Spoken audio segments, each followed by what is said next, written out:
먼저 신앙 고백하겠습니다. 나는 전능하신 아버지 하나님 천지의 창조주를 믿습니다. 나는 그의 예하신 아들 우리 주 예수 그리스도를 믿습니다. 그는 성령으로 있게 되어 공정과 마리아를 낳으시고 본디오 빌라도에게 고난을 받아 십자가에 못 박혀 죽으시고 장사된 뒤 사람의 죽은 자 가운데서 다시 살아나셨습니다. 하늘에 오르시어 전능하신 아버지 하나님 편에 앉아 계시다가 거기로부터 살아있는 자와 죽은 자를 심판하러 오십니다. 나는 성령을 믿으며 거룩한 공교회와 성도의 교제와 그를 용서하는 것과 몸의 부활과 영생을 믿습니다. 아멘.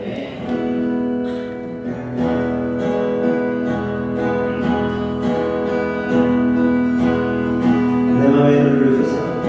내 맘에 눌려서서 내 맘에 눌려 주 보게 하소서 주 보게 하소서 내 맘에 눌려서서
눈을 뜰 때부터 잠들 때까지 난 너에게 주의 선하심을 사랑해요 사랑해요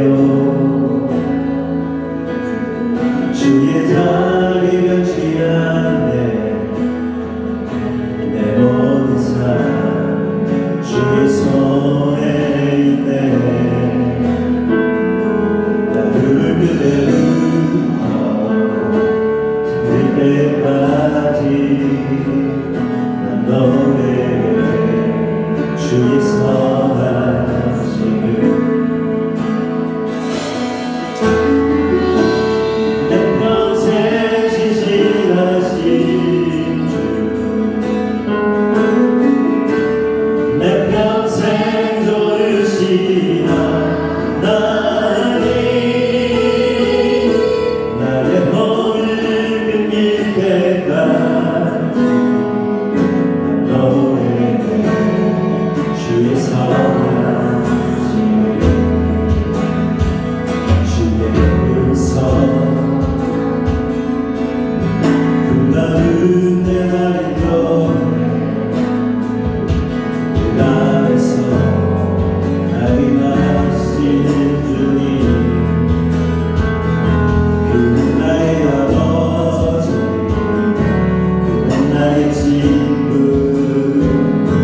주께서 우리를 자유롭게 하려고 자유를 주셨으니 그러므로 굳건하게 서서 다시는 종의 멍에를 매지 말라. 갈라디아서 5장 1절 말씀. 전능하신 하나님 아버지, 대한민국이 혼란에 빠져 있습니다. 속히 이 혼란스러운 상황이 잘 해결돼서 우리 한민족에게 맡긴 주님의 사명을 잘 감당하는 새 나라가 되게 하시옵소서. 주님의 통치 아래에 살고 있습니다. 우리들을 다스려 주시옵소서. 우리들을 주님의 백성답게 살 수 있도록 도와주시옵소서.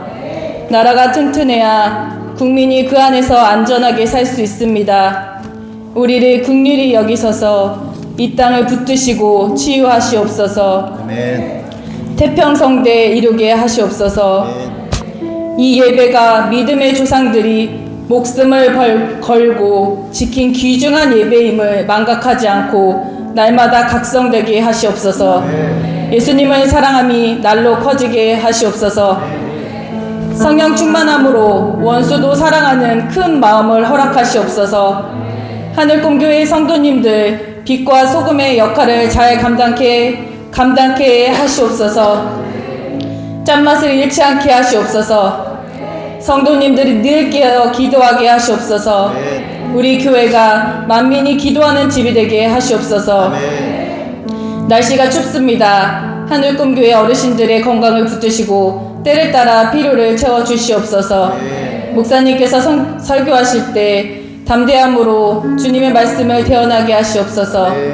목사님과 사모님의 귀중한 시간들이 허투루 쓰여지지 않도록 쓸데없는 약속들은 패하게 하시고 주님의 나라가 확장되는 그 시간들을 보호하시옵소서.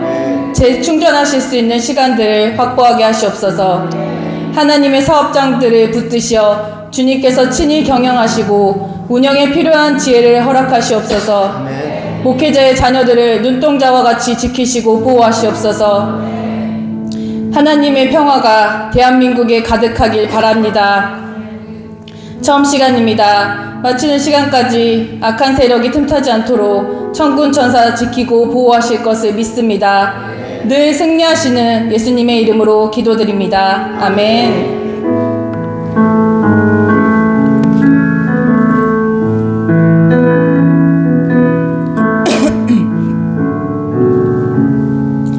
교독문 24번 시편 46편 교독하시겠습니다. 하나님은 우리의 피난처시요 힘이시니 만날 큰 도움이시라. 그러므로 땅이 변하든지 산이 흔들려 바다 가운데에 빠지든지 바닷물이 솟아나고 뛰놀든지 그것이 넘침으로 산이 흔들릴지라도 우리는 두려워하지 아니하리로다. 한 시내가 있어 나뉘어 흘러 하나님의 성 곧 지존하신 이의 성소를 기쁘게 하도다. 하나님이 그 성 위에 계시네. 성을 흔들리지 아니할 것이다. 새벽에 하나님이 도우시리라. 그가 땅끝까지 전쟁을 쉬게 하시며 또 창을 끊으며 수레를 불사르시는도다. 이르시기를 너희는 가만히 있어 내가 하나님 됨을 알지어다. 내가 문나라 중에서 높임을 받으리라. 내가 세계 중에서 높임을 받으리라 하시도다. 만군의 여호와께서 우리와 함께 하시니 아멘. 마태복음 4장 18절에서 22절 말씀 봉독하겠습니다. 갈릴리 해변에 다니시다가 두 형제 곧 베드로라 하는 시몬과 그의 형제 안드레가 바다에 금을 던지는 것을 보시니 그들은 어부라. 말씀하시되 나를 따라오라. 내가 너희를 사람을 낚는 어부가 되게 하리라 하시니 그들이 곧 그물을 버려두고 예수를 따르니라. 거기서 더 가시다가 다른 두 형제 곧 세베대의 아들 야고보와 그의 형제 요한이 그의 아버지 세베대와 함께 배에서 금을 깁는 것을 보시고 부르시니 그들이 곧 배와 아버지를 버려두고 예수를 따르니라. 아멘. 목사님께서 나오셔서 예수를 따르니라란 제목으로 설교하시겠습니다. 네, 우리 옆에 분하고 인사합시다. 사랑합니다. 축복합니다. 네, 그래요. 사랑하고 축복합니다. 오늘은 예수를 따르니라 라는 제목으로 말씀 나누도록 하겠습니다. 특별히 예수님께서 제자들을 이제 부르시는데 제자들을 부르시는 모습 속에서 어떻게 말씀의 능력이 작동을 하고 어떻게 말씀의 능력이 역사를 하는지를 좀 살펴보도록 하겠습니다. 18절에서 21절 다시 보면 갈릴리 해변에 다니시다가 두 형제 곧 베드로라는 시몬과 그의 형제 안드레가 바다에 금을 던지는 것을 보시니 그들은 어부라. 말씀하시되 나를 따라오라. 내가 너희를 사람을 낚는 어부가 되게 하리라 하시니 그들이 곧 그물을 버려두고 예수를 따르니라. 이렇게 말씀하고 있습니다. 이런 것처럼 예수님께서 가장 먼저 누구를 부르시냐? 베드로와 안드레를 부르십니다. 이들은 아시다시피 어부였죠. 그들이 한참 이제 그물을 던지고 있는데 예수님께서 갑자기 나타나셔서는 그들을 향해서 나를 따르라 이렇게 말씀을 하신 겁니다. 나를 따라와라 이렇게 얘기한 거예요. 그러자 신기하게도 그들이 들고 있던 그물을 버려두고 예수님을 따라가는 걸 볼 수 있습니다. 지난주에도 말씀드렸다시피 상식적이지 않습니다. 누가 갑자기 여러분들이 지나가던 아저씨가 나를 따르라, 그것도 또 젊은 새파랗게 젊은 친구가, 예수님이 30대였으니까 30살이었으니까 아주 새파란 젊은이죠. 뭐 베드로나 뭐 이런 사람들이 훨씬 더 나이가 많았을 것이고, 새파란 사람이 나를 따르라 그러면 여러분들이 다 하던 사업 다 팽개치고 하던 일 내려놓고 따를 수가 있겠냐는 거죠. 상식적이지 않죠. 그렇다면 이게 어떻게 가능한 것일까? 전혀 이성적이지도 상식적이지도 않은 일들이 어떻게 가능한 것인가를 좀 살펴보겠는데, 그 전에 21절에서 22절을 보면 다 같이 한번 화면을 보시면서 읽어보겠습니다. 시작.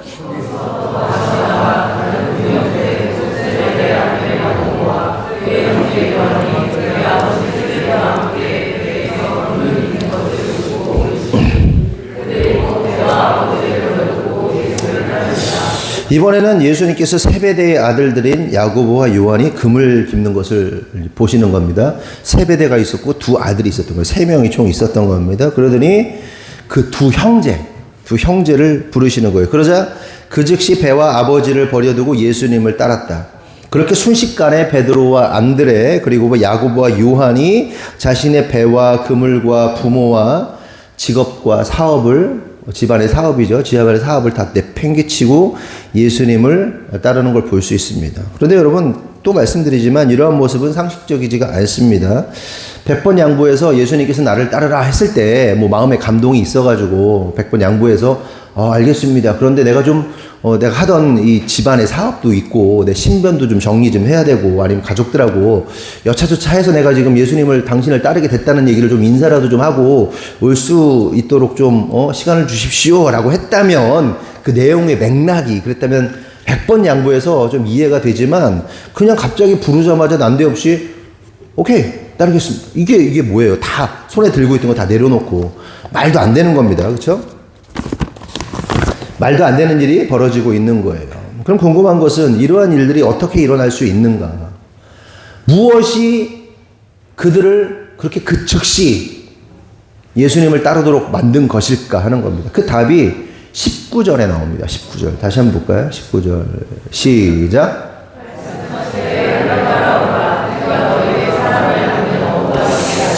여러분이 보실 때 여기서 어떤 워딩이, 어떤 단어가 가장 중요하다고 생각이 드십니까, 여러분?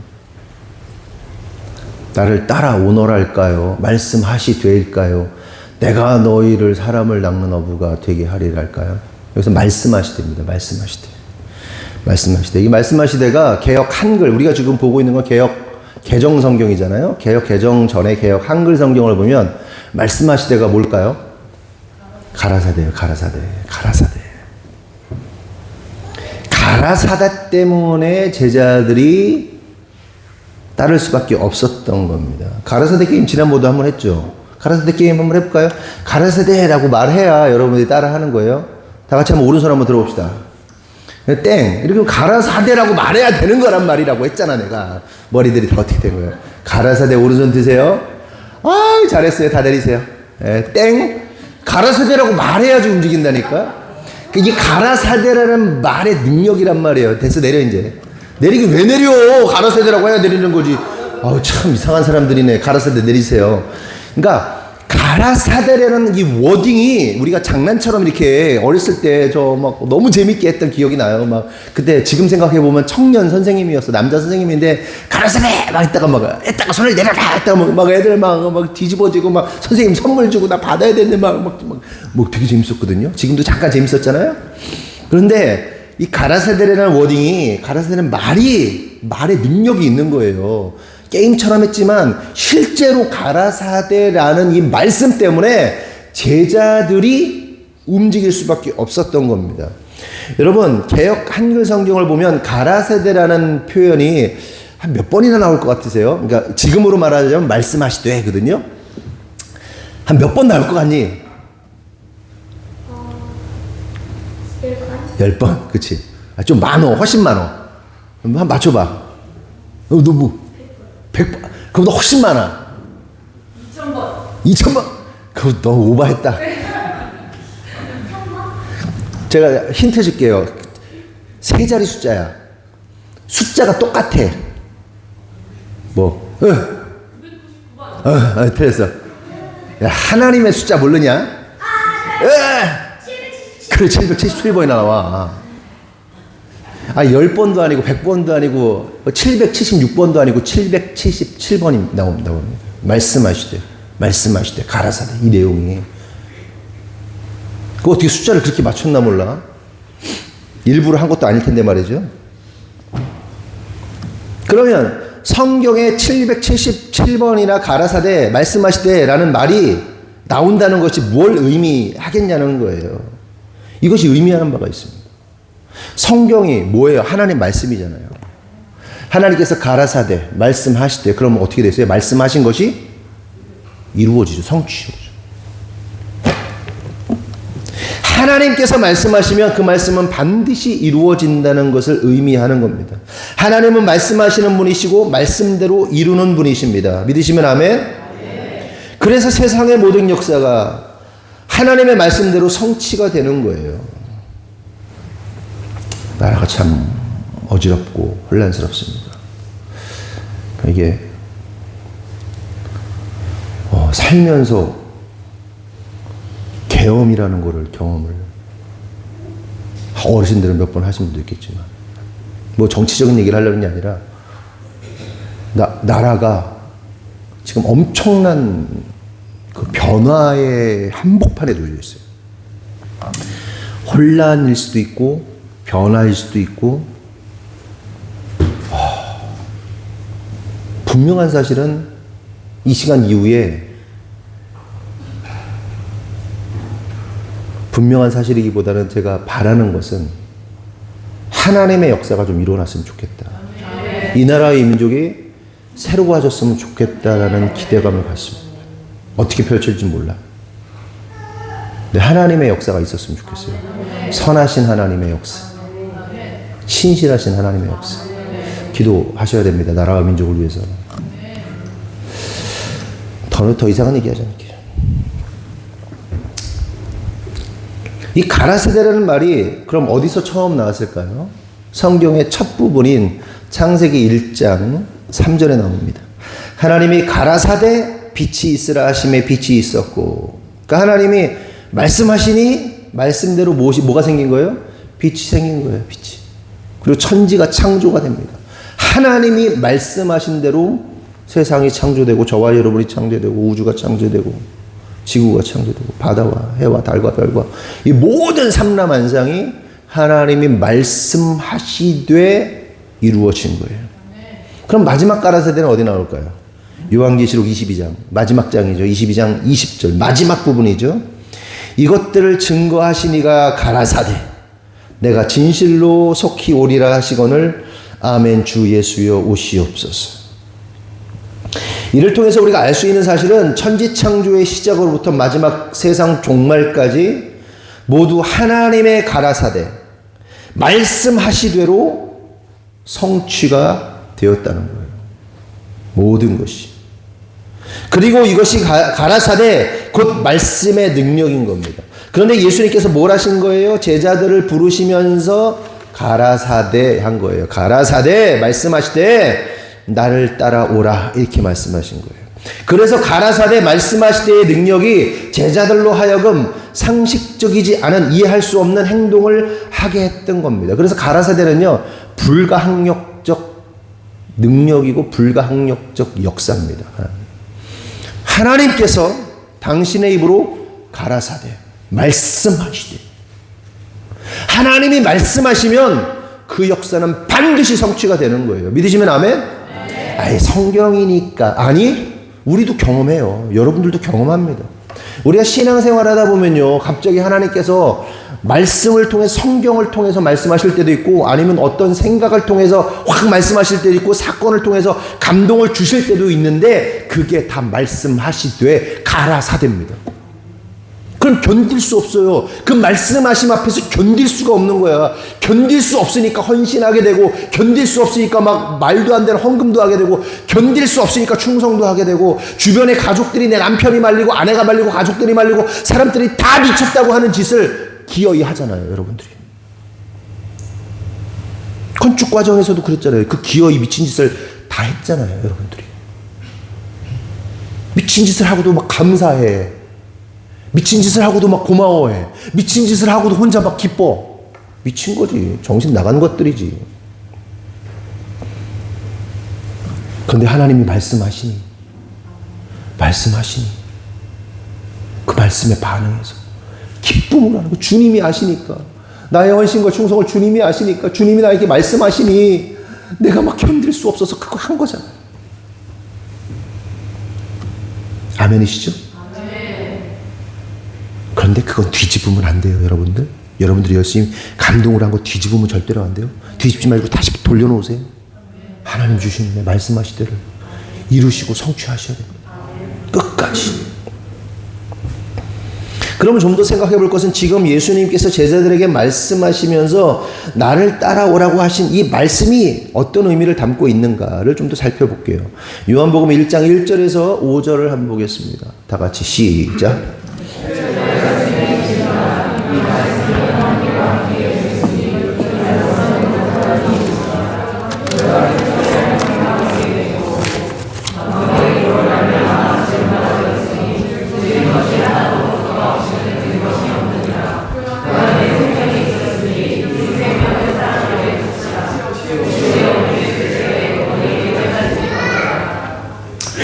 태초에 하나님께서 천지를 창조하십니다. 아멘이십니까?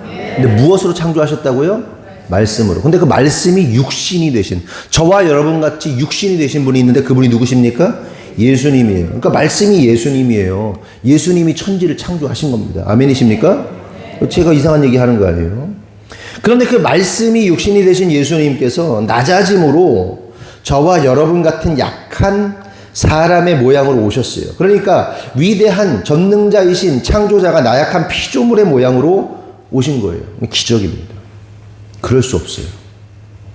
사람이라는 게 그렇잖아요. 상대방이 나를 요만큼만 얕잡아봐도요, 기분 나쁜 거예요. 식당에 갔는데 식당의 종업원이 나한테 조금 틱틱거려, 주인이 나한테 틱틱거려, 조금 뭐 표정이 안 좋아, 그럼 사람이 뒤집어지는 거예요. 그렇잖아요. 나를 내가 조금만 낮춰지게 보이고 얕게만 보여도 사람도 죽인다니까? 근데 전능자가, 창조자가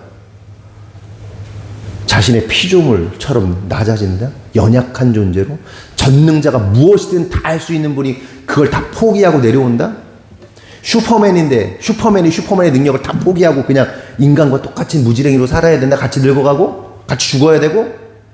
말도 안 되는, 놀라운 은혜입니다, 여러분. 놀라운 은혜.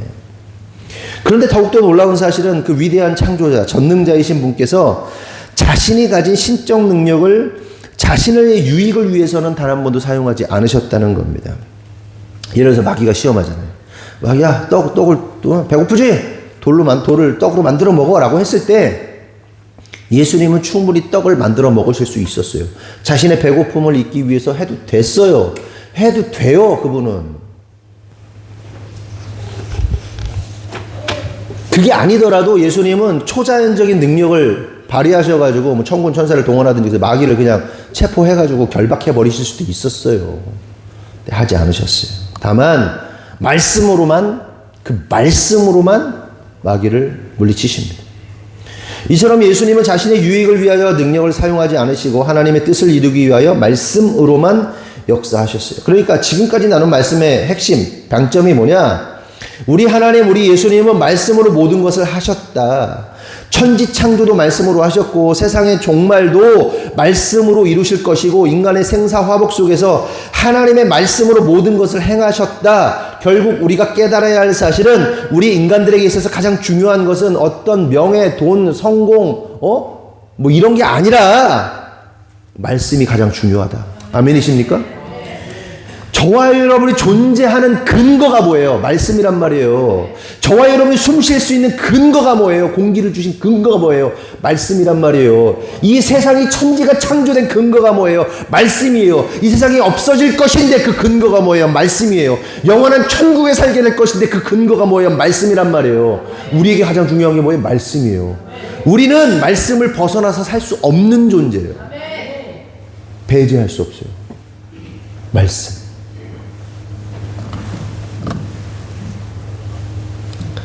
말씀만이 우리의 생명이 되고 능력이 되고 법이 되고 질서가 되고 빛이 되고 역사가 되는 겁니다. 깨달아지시는 분만 아멘 하세요.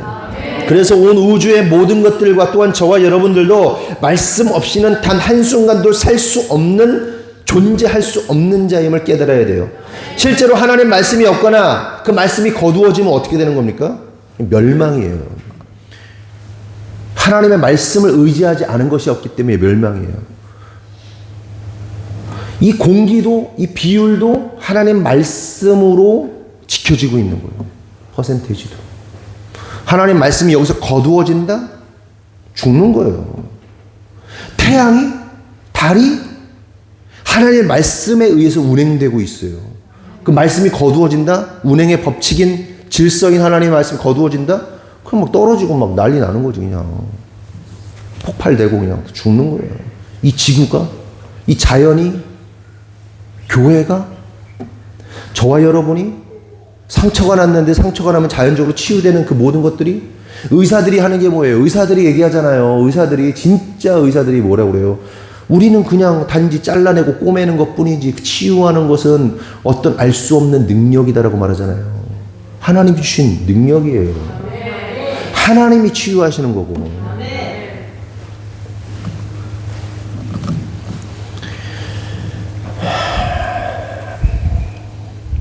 그러므로 예수님만이, 말씀이신 예수님만이 우리의 빛이시고 생명이 된다. 하지만 문제는 사람들이 빛이며 생명이신 예수님을 알지 못한다. 깨닫지 못한다. 왜 그럴까요? 이에 대해서 고린도후서 4장 3절에서 6절은 이렇게 말합니다. 다 같이 읽어보겠습니다. 시작.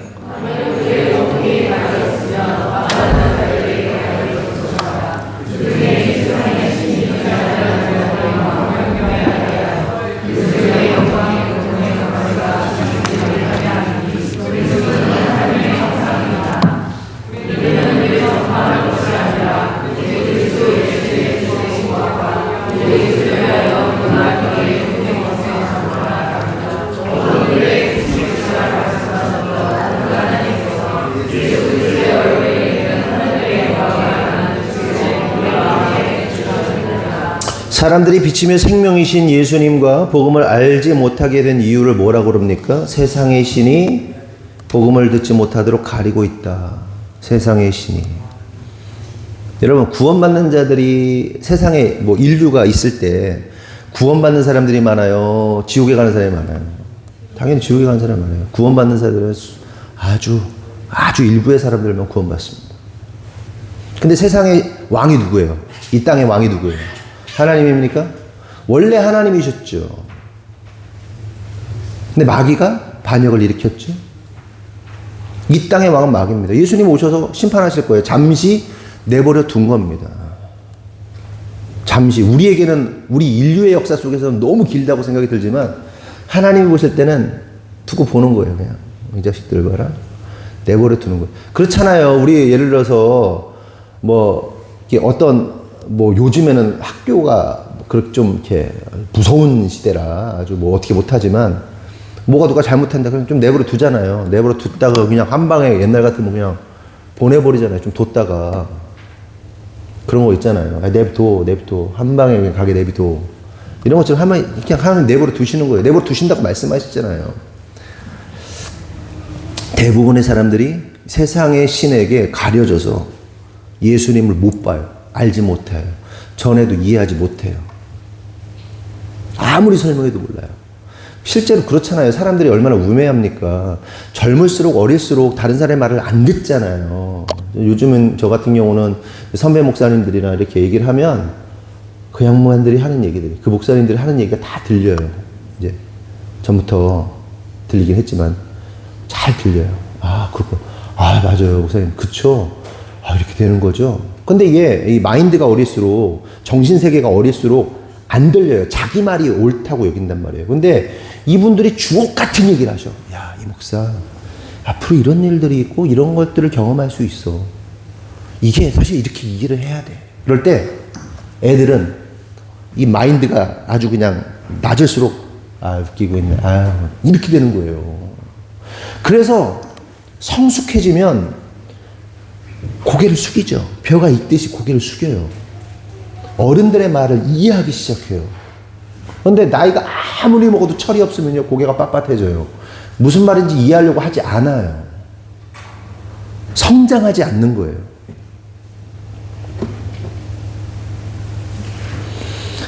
그래서 우리가 진짜 저도 마찬가지예요. 야, 이런 일이 있을 때는 이거 꼭 한번 해봐. 내가 네 나이로 가면 나 이거 하겠어. 이렇게 하겠어라고 얘기할 때 안 들려.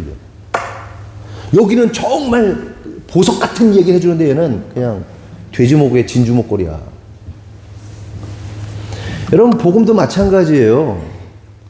진짜 생명의 복음을 전해도 듣는 사람은 없어요. 듣지 않아요. 안 들어. 생명. 여러분들의 노하우, 인생의 노하우, 사업의 노하우 막 전해 몇 프로나 가져갈 것 같으세요? 지 생각대로 하다 다 안 돼요. 어쩔 수 없어. 세상의 신이 가려버린 거예요. 복음을 알지 못하도록 세상의 신이 눈을 다 가려버렸다. 그렇게 마귀에게 다 사로잡혀 있는 겁니다. 그런데 그럼에도 불구하고 놀라운 사실은 그 와중에 복음을 듣는 자들이 있다는 거예요.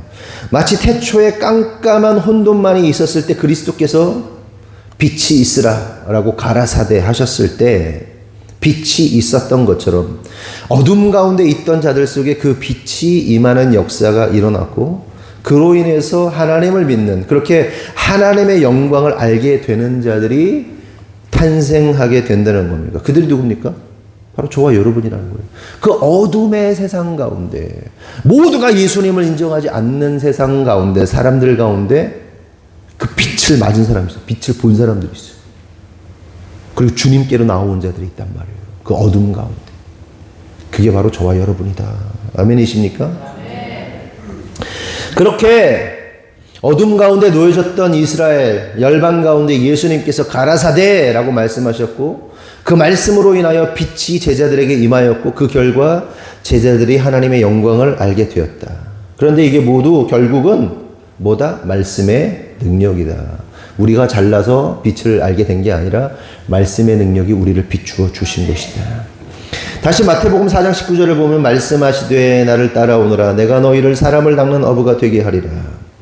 예수님께서 가라사대 말씀하시되 사람을 낚는 어부가 되겠다고 하십니다. 그런데 가만히 생각해 보세요. 이 어부들이라는 사람이 어떤 사람들입니까?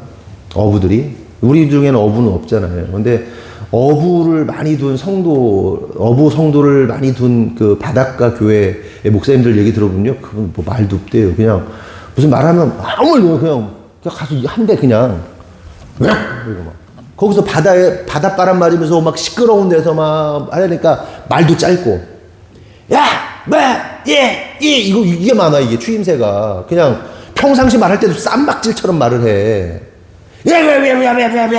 막 이런 거죠. 시끄러우니까. 공장에, 우리 성현 형제도 이제 공장에서 막 잡고 연장 돌아가고 막 그럴 때 막 말해야 돼. 소리 질러야 되잖아요. 막. 그 현장에서. 이 사람들은 몸이 더 발달한 사람이고, 그냥 어떻게 하면 고기를 잘 잡을까, 뭐 연장이 고장나지 않을까, 그물이 어떻게 될까, 이거만 해서 몸 발달하고 막, 이게 힘이 발달하고 이런 사람들이지, 뭐 그게 아니야. 어부들이 묵을 고기나 잘 낚지 사람을 낚지는 못해요. 근데 예수님이 사람을 낚는 어부가 되게 하겠다는 게 말이 안 되는 겁니다. 여러분, 사람을 낚는 건 뭐예요? 피싱, 보이스 피싱. 사기꾼들이나 사람들 잘 낚지. 안 낚여요. 요즘에 누가 낚여? 어부들이 배움이 있겠어요? 언변이 있겠어요? 사교성이 좋았겠어요? 학벌이 있겠어요? 지식이 뛰어나겠습니까? 아니면 상냥하기를 할까요? 말이 부드럽기나 할까요? 그런데 그렇게 죽어라 바다에서 몸만 쓰는 사람들을 데려다가 사람을 낚는 어부로 사람을 낚는 자들로 만들겠다는 예수님의 판단은요, 진짜 판단 미스예요. 사람을 낚는 자들로 세우는 건 판단 미스다. 그 무지랭이들 그거 그냥 막 일만 하고 그냥 그런 사람들 그거 막 험한 사람들인데 바다사나이들이 무슨 제자가 되고 무슨 사람을 낚고 전도를 하고 말도 안 돼요. 그렇다면 궁금한 것은 왜 예수님은 어부들을 부르신 것일까? 그 당대 예루살렘의 유력한 아주 똑똑한 최고의 학벌을 가진 자들을 좀 부르시면 복음 확장이 훨씬 더 낫지 않았을까? 그런 생각이 들지 않습니까? 근데 여기서 알려주는 메시지는 뭐냐? 복음의 전파는 어떤 언변과 전도의 기술과 사교성과 능력이나 학벌이 중요한 것이 아니라 오직 복음의 확장은 말씀의 능력으로만 되는 거예요. 아멘이십니까? 말씀의 능력으로만 확장되는 거예요. 제자들이 기껏 전해본 게 회개하라 천국에 갔다 이런 거 아니겠어요? 예수 내 아버지 이런 거 아니겠어요? 그 말이 어눌해가지고 그것들이. 그런데 그 말씀이 우리를 통해서 전해진 그 말씀이 능력이 되는 거예요. 네? 제가 여러분 아시다시피 저는 말을 잘 못해요. 설교니까 하는 거지. 대화하다가도 막 그냥 이상한 소리 하고 앉았고, 대화하다가도 막 말도 잘 못하고 버벅거리고 막 그래요, 제가. 저랑 대화 오래 해보신 분들이 있으세요? 어눌한 사람이야. 근데 감사하게도 여러분들이 이렇게 앉아서 설교를 듣고 있는 것이 제 능력은 아니죠. 주님의 말씀의 능력이죠. 저는 그냥 좀 투박해도 이렇게 전하는 거고, 그 전해진 말씀이 여러분들에게 능력으로 임해서 역사하는 거죠. 제가 뭘 하겠어요. 말씀의 능력이죠. 말씀의 능력. 그래서 이미 전에도 말씀드렸다시피 저와 여러분이 복음을 전하는 것에 스트레스 받을 필요가 없어요. 부담 가질 필요 없어요. 우리는 단지 최선을 다해서 기회가 될 때마다 틈틈이 그 말씀을 전하면 돼요. 그 역사는 말씀이 하는 거예요. 하나님이 하시는 거예요. 네? 사람이 듣든지 말든지. 그러므로 성도 여러분, 말씀의 능력을 믿고 틈틈이 기회 될 때마다 복음 전하는 저와 여러분 되길 예수님의 이름으로 축원합니다.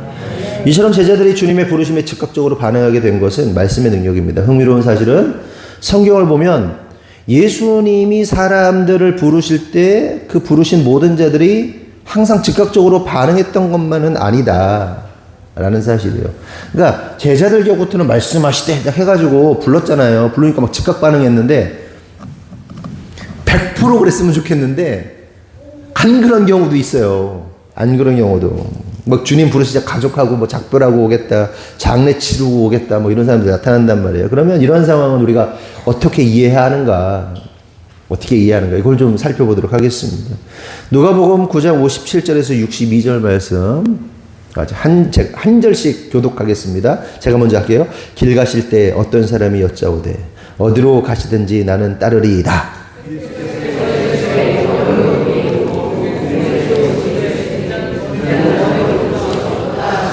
또 다른 사람에게 나를 따르라 하시니 그가 이르되 나로 먼저 가서 내 아버지를 장사하게 허락하옵소서.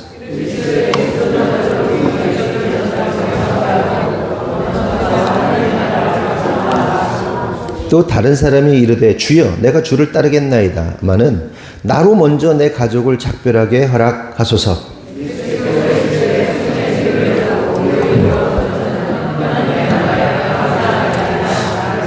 여기 세 부류의 사람이 나옵니다. 첫 번째 사람은 스스로 따르겠다면서 예수님을 찾아와요. 예수님을 스스로 따르겠다면서 주님 따라가겠습니다. 그래서 예수님께서 뭐라고 대답하시냐? 여우도 굴이 있고 공중의 새도 집이 있지만 인자는 머리 둘 곳이 없다. 이렇게 말씀하십니다. 저는 항상 이 성경 부분을 읽을 때마다 잘 이해를 못 하겠더라고요. 갑자기 내가 따르겠습니다. 그런데 야, 다 집 있어. 근데 나는 집이 없어. 머리 둘 데도 없어.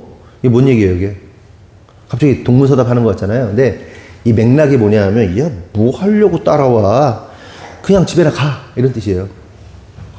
뭐 하려고 따라다녀? 집에나 가. 얻어먹을 게 없어. 나한테 별로 얻어먹을 게 없어. 야, 나 머리 둘 데도 없다니까? 나 아무것도 없어. 그냥 집에 가. 뭐 하려고 따라다녀? 그냥 가. 이 얘기예요. 집에나 가. 의외지 않습니까? 이 내용이? 저도 말씀을 준비하면서 알았어요. 여기서 우리가 알 수 있는 사실인데 그것은 뭐냐면 예수님은 스스로, 그러니까 자기 생각으로, 자기 판단으로 예수님을 따라 나서는 자들을 거부하신다는 거예요. 그러니까 말씀하시되 역사가 아니면 주님은 부르시는 분이시지 내가 한번 따라보겠다고 따르는 자들, 내가 한번 뭐 해보겠다고 주님을 따라? 주님 거부하신다. 아무것도 없다니까. 그 왜 따라오는 거야, 이 사람이? 뭔가 얻어내려고 따라하는 거죠? 뭔가 좋은 게 있을 것 같으니까 따라하겠다는 거 아니에요. 뭔가 매력적인 포인트가 있으니까 예수님 따라다니면 뭔가 콩고물이 떨어질 것 같으니까 따라다니는 거지. 그런 자들 어떻게 하신다? 야, 집에나 가. 집에나 가. 이 얘기예요. 너 필요하지 않다는 거예요, 네가. 두 번째 사람. 예수님께서 먼저 자신을 따르라고 말씀하세요. 그러자 그 부름을 입은 사람이 뭐라고 그러냐? 알겠습니다. 따르겠습니다. 하지만 맞대. 그러나 자기 아버지가 좀 돌아가셨는데, 우리 아버지가 돌아가셨는데 좀 장례 좀 치고 오겠다. 그렇게 하면 안 되겠냐라고 묻습니다. 그러자 예수님의 대답은 죽은 자는 죽은 자들에게 맡겨두고 너는 나를 따르라 하시면서 너는 가서 하나님 나라를 전파하라 이렇게 말씀하십니다.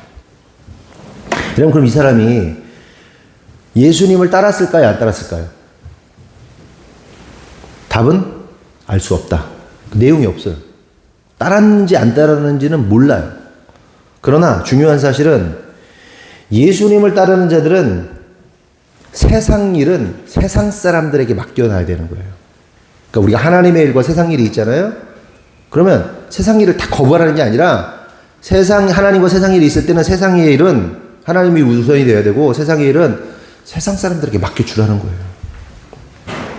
맡겨둬. 세상 일은 세상 사람들에게 맡기고 너는 하나님의 일에 집중해야 된다는 거예요. 우선순위가 다르다는 거예요. 세 번째 사람. 주님의 부르심 앞에서 주님을 따르겠다고 합니다. 그런데 마찬가지로 그 사람이 뭐라고 그러냐면 잠시 가족과 좀 작별을 좀 하겠다. 작별 인사를 하겠다. 두 번째 사람 같은 경우는 장례를 치러야 되니까 며칠 걸리잖아요. 장례를 치르려면, 정리를 하려면 며칠 걸리죠. 우리 박순환 성도님 아버님께서 소천을 하셨죠. 며칠 쉬었죠. 정리하는 시간이 필요하단 말이에요. 며칠 걸려요. 근데 지금 이 마지막 사람은 뭐예요? 작별 인사는요, 뭐 한두 시간이면 충분한 거 아니에요. 나 이래서 저래서 나 갈게. 다음에 봅시다. 이렇게 하고 작별 인사하면 되는 거잖아요. 상황이 좀 달라요. 그래서 예수님의 대답이 뭡니까? 쟁기를 잡은 자가 뒤를 돌아본다면 하나님 나라에 합당하지 않다. 이게 이렇게 말씀하시는데 이게 무슨 말씀이냐면 야, 이런 핑계 저런 핑계 대는 자들은 하나님 나라에 합당하지 않아. 이런 뜻이에요. 네? 쟁기를 잡았으면 쟁기질이나 열심히 해야지. 예, 뭐 자꾸 뒤돌아봐. 운전을 하는 사람이 운전이나 해야지. 자꾸 딴 데 보고 뭐 이렇게 왜 사고나. 그냥 집중해. 소소한 거에 핑계대고 딴짓 하지 마. 핑계대는 자는 하나님 나라에 합당하지 않다. 이런 얘기를 하는 거예요. 그럼 생각해 보자는 거예요. 우리는 이 세 사람들 중에 세 사람 가운데 어떤 모습인가? 첫 번째 사람처럼 내 힘으로 내 의지로 예수 믿어보겠다고 까부는 자들은 아닌가? 두 번째 사람처럼 세상 일에 매여서 하나님의 일을 하지 못하는 어리석은 자는 아닌가? 세상 일에 매여서 하나님이 우선이 되지 아니하고 마지막으로 주님을 따르겠다 하면서도 이 핑계 저 핑계 대면서 하나님의 일을 피해 다니는 자들은 아닌가 생각해 보자고요. 내가 어떤 사람인가.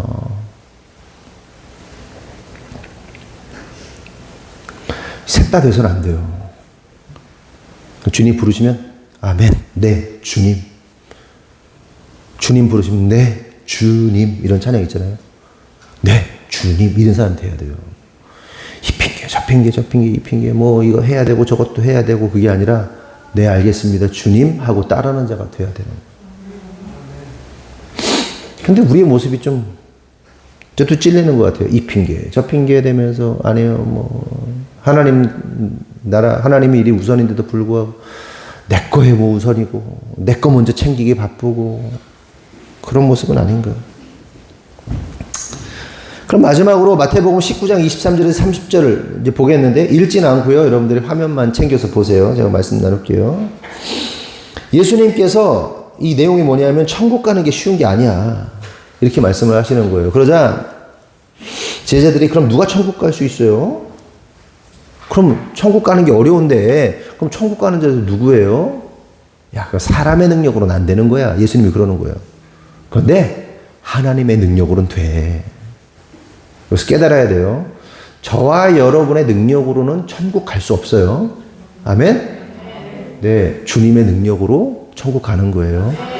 저와 여러분의 능력으로는 이 자리에 이 교회에 앉아 있을 수가 없어요. 동의가 될지 안 될지 모르겠지만 하나님의 능력으로 여러분들이 여기 이 자리에 앉아 있는 거예요. 아닌데 나 태어나 보니까 우리 엄마 아빠가 교회 다녀가지고 나 여기 나온 건데 그러든지 말든지 주님은 어떠한 방식을 통해서라도 주님의 능력으로 이 자리에 여러분들 앉혀놓으셨다는 사실을 깨달아야 돼요.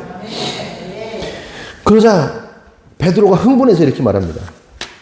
아, 우리가 다 버리고 주님 따랐는데 그럼 천국 가면 하나님이 당신께서 우리를 좀 뭐 어떻게 보상을 해주시나요? 어? 우리에게 뭐 어떤 상급이 있나요? 이렇게 묻습니다. 그러자 예수님께서 부모, 자식, 집, 재산 버린 사람은 여러 배 받을 거야. 그리고 영생을 상속받을 거야. 이렇게 말씀하십니다. 예수님 말씀입니다.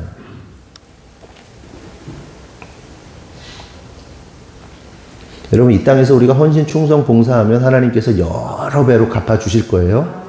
제 얘기가 아니에요. 예수님께서 말씀하신 겁니다. 믿으시면 아멘? 이거는 뭐 반전 없어요. 그런데 이건 있어요. 뭐냐? 실제로 제자들이 다 버리고 따랐잖아요. 근데 다 버리고 따랐는데 진짜 그들이 다 버린 것일까? 진짜 다 버렸을까? 제자들이 뭐라고 그럽니까? 예수님 잡혀가신다고 자꾸 그러니까 내가 내 목숨 걸고 주님 끝까지 부인하지 않고 내가 주님 주를 위해 죽겠습니다. 막 그러잖아요. 제자들이. 다 그리고 나 모두 다 버렸다고 그러잖아요. 그런데 어떻게 합니까? 그 제자들이? 진짜 다 버렸다고 하는 자들이? 내가 주를 위해 죽겠다고 했던 자들이 어떻게 해요? 가장 먼저 주님을 배반하고 저주하고 떠납니다. 그리고 자기 생업으로 돌아가요. 근데 희한한 게 뭔지 아세요? 자기 생업으로 모든 재산을 팔아가지고 정리를 했다면 일할 장비가 배도 없어야 돼요. 근데 갓들이 다 있어 거기에. 진짜 다 버렸냐? 안 버렸지. 그냥 내비두고 온 거지 그냥. 나는 다 정리하고 팔고 그래서 주님 다른 줄 알았더니 다 거기 있더라고. 가서 그 자기 일 하더라고. 본래 자리에 돌아가서. 그게 렌트를 한 건지 뭔지 모르겠지만 빌려서 한 건지 모르겠지만 새로 사가지고 한 건지 뭐 부채를 내가지고 다시 일으킨지 모르겠지만 돌아가가지고 자기 일 해요. 하던 거 있어 보니까.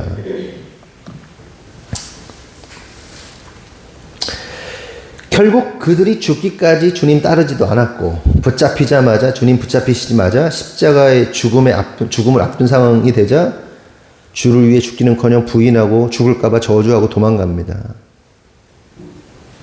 결국 그들의 고백, 그들의 생명을 걸고 주님을 따르고 또한 모든 것을 버리고 예수님을 따랐다는 그들의 고백은 거짓으로 판명이 나죠. 거짓이에요. 근데 중요한 것은 지금부터예요. 그렇게 배신한 제자들에게 부활하신 예수님이 찾아오시죠. 그리고 그들에게 뭐라고 말합니까? 내 양을 먹이라, 내 양을 치라 이렇게 말씀하세요. 그러면서 결국 진정으로 사람을 낚는 어부가 되게 하시겠다는 말씀을 성취해 내십니다. 야, 처음에 내가 사람 낚는 어부가 되게 할게. 나를 따라.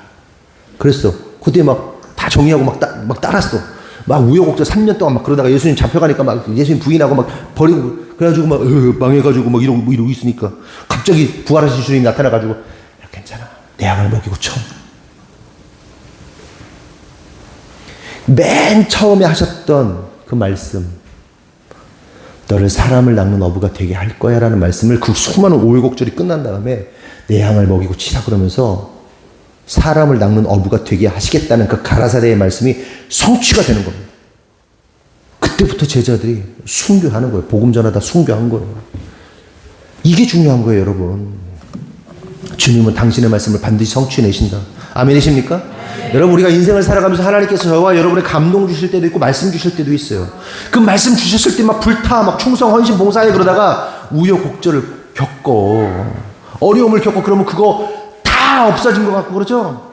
아니, 결국은 성취해내신다. 그래서 하나님은 결국 저와 여러분을 그 중간에 뭐 어떻게 하냐, 십자가로 흔들어 놓습니다. 십자가의 죽음으로 여러분들 흔들어내요. 기질을 한단 말이에요. 막 흔들어. 그 순간 제자들이 뭘 느꼈겠어요? 내가 쓰레기구나. 내가 뭐 주를 위해 헌신하고 주를 위해 뭐 버리고 주를 위해 뭐 죽겠다고 하는 게 다 인간의 힘으로 될 수 있는 게 아니구나.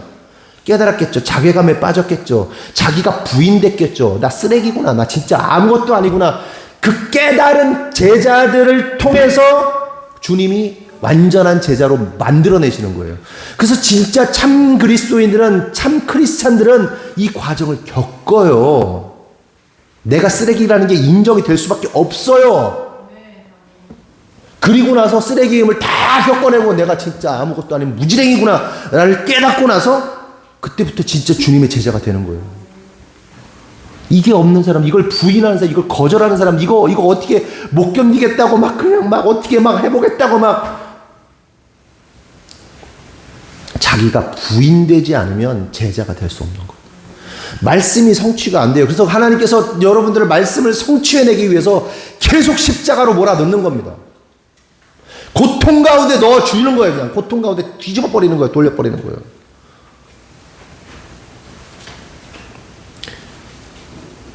자, 꺼봐. 아시는 분, 하나님의 보호 안에 있으면 그런 일들이 하나도 안 일어났으면 좋겠지만 우여곡절이 있고 그 우여곡절 가운데 결국 저와 여러분이 방황도 하고 뭐 열심히 주님을 위해 헌신도 하고 충성도 했다, 죽을 위해 죽겠다고 막 불탔다가도 어느 날은 막 주님 부인하고 막 주님 욕하고 막 그 난장을 부리다가도 주님께서 저와 여러분에게 말씀하시되 가라사대 주님의 말씀이 있었다면, 택하여 부르심을 자가 맞다면 결국은 주님께서 저와 여러분을 그 약속의 성취의 장소로 이끌어 가실 거라는 거예요. 믿으십니까? 믿으셔야 돼요. 인생이 이해가 안 될 때 있어요. 오늘도 어제가 오늘인가 예민도 아빠 이게 이해가 안 돼요. 왜 하나님이 우리를 하나님의 백성인데 왜 우리가 이런 일이 일어나고 왜 뭐가 일어나고 하나님이 역사하시면 하나님의 선한 일만 일어났으면 좋겠는데 왜 이런 일이 일어나고 난 그게 납득이 잘 안 돼요. 그치, 납득이 안 될 나이야. 할 수 있어. 니네들도 다 이해가 안 되고 뭐 저럴까 부모들이 막 신앙이 있다고 그러는데 뭐 납득도 안 되는 짓들을 하고 앉았고 저게 어른인지 앤지도 모르겠고 막 하는 짓들을 보면 막 그냥 막 수다나 떨어들어 대는 것 같고 막 바보 같고 멍청이 같고 막 욕이나 하고 있는 것 같고 막 그렇잖아. 아니, 그 모든 과정이 필요해. 모든 과정 속에서 결국은 우리가 이걸 알아야 되는 거예요. 말씀하시는 하나님이 성취하신다는 사실을 믿어야 돼요. 그거가 믿어지는 자가 성숙한 사람이에요. 그 사람이 진짜 주님을 아는 자들이에요. 모른다고 비난하지 않아요. 알았으면 좋겠어요. 그걸.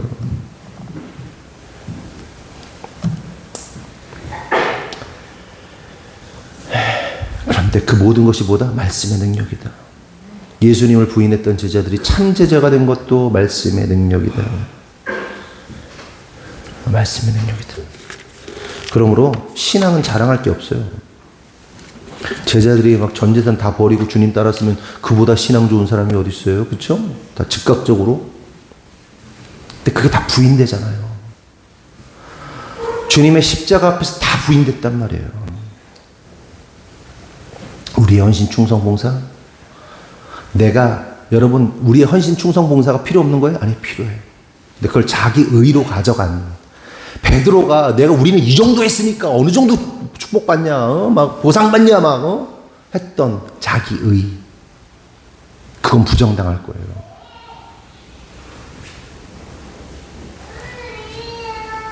자랑이 될 수 없어요. 이런 것들이.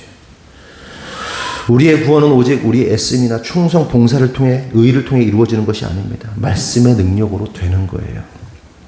그래야만 말씀의 능력으로 되는 것이고 그래야만 우리가 진정으로 참된 제자, 참된 성도, 참된 천국 백성이 된다는 이야기를 하고 싶은 거예요. 여러분 말씀 마칩니다.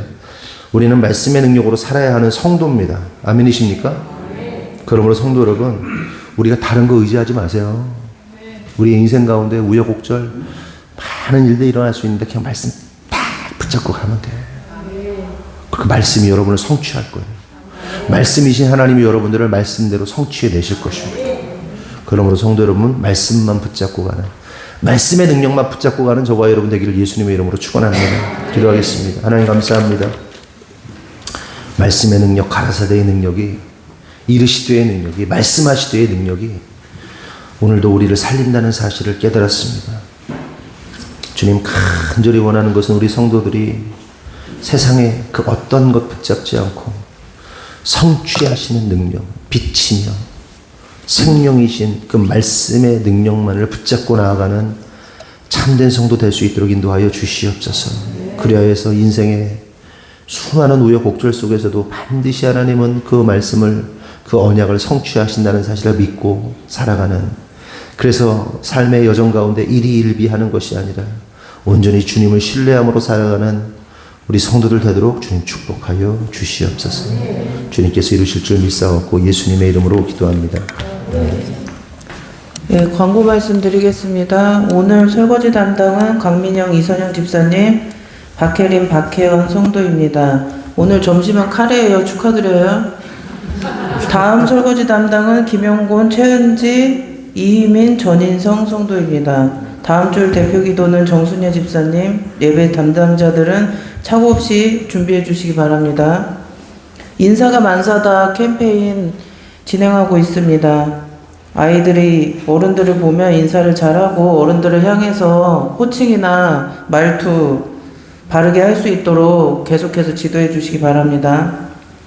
12월 25일 오후 2시부터 성경 골든벨을 진행합니다.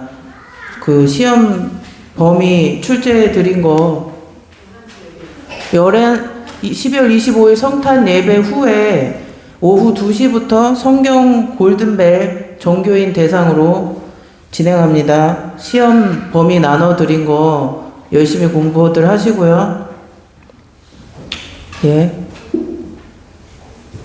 그리고 12월 29일 날 주일 예배 11시 예배 후에 연말 결산 시상식을 진행하도록 하겠습니다. 오후 2시부터 알고 계시고요. 여성교회 남성교회 2025년 연간 계획도 같이 발표할 예정입니다. 네, 이상입니다.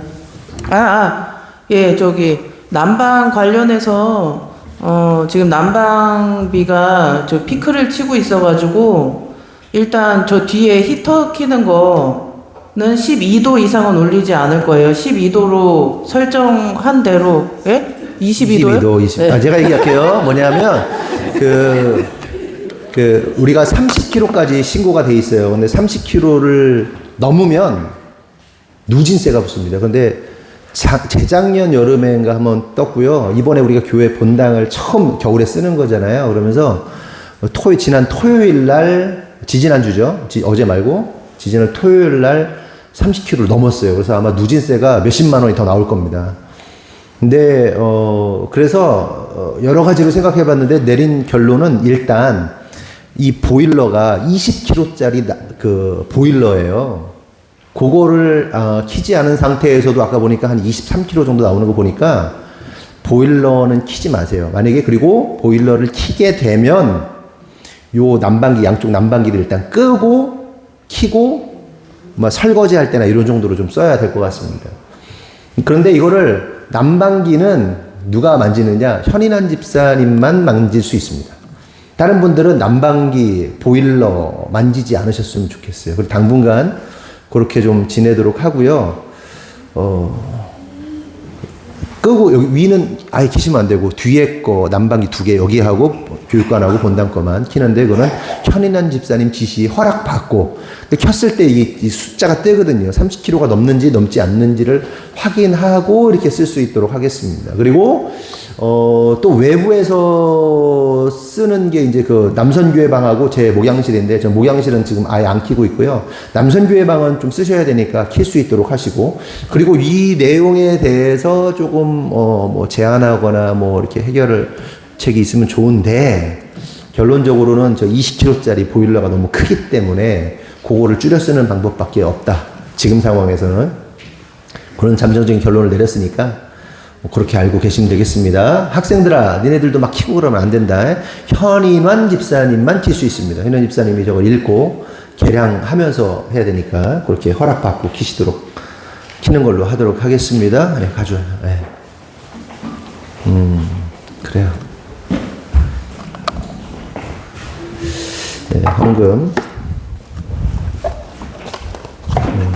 여기 오른쪽은 다 주일헌금이지? 이쪽에 있는 거? 다른 건 없지? 네, 주일헌금은 됐고요. 1,000번째 현시온 나다나 1,000번째 현인환 김원정 집사님 감사헌금 강선규 이미연 집사님 감사헌금 박상훈 권혜선 집사님 감사헌금 학년이 올라가고 몸과 마음도 함께 성장합니다. 지혜롭게 생각하고 행동하며 멋진 삶을 살아갈 때 주님께 감사하는 마음을 주옵소서. 주님께서 함께 하소서. 강경모 얼마 남지 않은 학창시절 잘 마무리하게 하소서. 지혜롭게 생각하고 행동하며 품격 있는 주님의 자녀로 살아가게 인도하여 주옵소서. 주님께 감사하는 자녀 되게 하옵소서. 강정모는 품격 있는 사람이 될지어다. 강경모는 지혜롭게 생각하고 행동하는 멋진 사람 될지어다. 하나님을 사랑하여 찬양이 끊이지 않는 인생 살게 하옵소서. 감사한 것을 묵상하여 날마다 감사가 넘치는 생 되게 하옵소서. 이한비 감사할 것이 넘치는 인생이 될지어다. 하나님 보시기에 아름답고 선한 길 가게 하옵소서. 신학 전공하기로 결정하고 신학과 신청하였습니다. 주님의 인도하심을 믿고 구합니다. 휘민이의 길을 인도하옵소서. 이 휘민은 아름답고 선한 삶을 살게 될지어다. 하늘꿈교회와 성도들이 날마다 성령의 능력과 기름 부으심으로 넘쳐나게 하옵소서. 서로 뜨겁게 사랑하고 존중하며 하나님을 경외하는 세상이 감당 못할 공동체가 되게 하옵소서. 하늘꿈교회는 세상이 감당 못할 공동체가 될지어다. 슬비의 성품이 날마다 예수님 닮아 키가 자랄수록 모든 이들에게 사랑받는 아이 되게 하옵소서. 슬비를 향한 하나님의 크신 사랑을 날마다 깨닫게 하옵소서. 슬비의 성품이 날마다 성장하게 될지어다. 주님 은혜 감사합니다. 지성수 권사님 은혜가 넘칠 줄 믿습니다. 주님 윤영수 집사님 수술이 잘 되고 세포들이 건강하게 회복될 수 있도록 인도해 주셔서 감사합니다. 돌아오는 수요일 퇴원길에도 주님께서 안전하게 지키시고 보호하여 주옵소서. 안전하게 세포들이 건강하게 회복될지어다. 박혜연 감사원금 11조 이미연 집사님, 11조 조경미 집사님, 11조 유혜린 학생 속회헌금 꿈속 드렸고 1,000번째 이den준 남영자 원사님 11조 임민정 집사님 기도하겠습니다. 하나님 감사합니다. 주님 앞에 우리 성도들이 주일헌금 1,000번째 11조 감사헌금 또한 목적헌금 열심히 드렸습니다. 하나님 드린 손길마다 축복하시고 그들의 인생과 가정과 사업과 직장과 모든 관계 속에서 하나님의 역사하심 기름 부으심이 충만하도록 인도하여 주시옵소서. 특별히 감사로 주님 앞에 예물 드린 자들에게 감사가 끊이지 않게 하여 주시고 놀라운 역사로 놀라운 기름 부으심으로 그 감사할 것이 더욱더 커지도록 축복하여 주시옵소서. 하나님, 금수와 인간이 다른 점은 감사할 줄 안다는 것입니다. 하나님, 그런데 어쩔 때를 보면, 어느 때를 보면 우리 인간들이 금수만도 못할 때가 있는 것을 보게 됩니다. 하나님, 우리의 인생이 진짜 감사로 점철된 인생 되게 하여 주시옵소서. 주님이 나를 도우시고 보호하시고 결국 말씀으로 부르셨고 말씀으로 성취하신다는 사실을 깨닫고 끝까지 감사할 줄 아는 성도 되게 하여 주시옵소서. 그리하여서 주님 만났을 때 내가 너를 기억한다. 내가 너를 사랑한다. 네가 나를 기억하고 끊임없이 감사했구나. 라는 주님의 말씀 듣기를 원합니다. 주님, 우리의 삶, 짧은 인생 원망 불평으로 살아가지 않고 끝까지 감사와 기쁨으로 살아갈 수 있도록 역사하시고 인도하여 주시옵소서. 주님께서 이루실 줄 믿사옵고 예수님의 이름으로 기도합니다. 아멘. 다 같이 일어나겠습니다. 반송의 말씀 나누겠습니다. 구호 준비. 더 높은 더 깊은 아멘. 축도하겠습니다. 지금은 우리 구주 예수 그리스도의 은혜와 하나님 아버지의 무한하신 사랑과 성령님의 감화감동 내주 역사하시니 오늘 주님의 뜻대로 살기로 결정한 또한 말씀의 능력을 믿고 살아가기로 결정한 모든 성도들 위해 지금으로부터 영원토록 함께 하시기를 간절히 축원하옵나이다. 아멘.